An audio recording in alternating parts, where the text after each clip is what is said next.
في فيديو منتشر اليومين دول على السوشيال ميديا لأب في فرح بنته، بيبارك للعروسين وبيهنيهم مبروك للعريس مبروك للعروسة لحد هنا وتمام، مفيش أي حاجة. جه بقى بعد كده كمل كلامه، أما بالنسبة لأم العروسة افتكروا بقى هيشكرها ولا هيقول حاجة ولا هيبقى في فرح بنته بقى. راح قال دي طالق مني بالتلاتة وتروح من هنا على بيت أبوها، ما تجيليش البيت على بيت أبوها.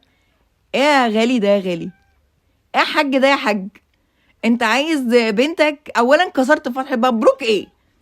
مبروك ايه اللي انت قلتها دي؟ انت كسرت فرحة بنتك، وغير انك كسرت فرحة بنتك انت عايز كده عريس هيعملها ازاي؟ لما هو شاف ان انت ازاي بتعامل امها هيعاملها ازاي يعني؟ ده يعني ده لو عاملها زي عريس الاسماعيلية يعني يعني انا مش عارفة اقول ايه يعني.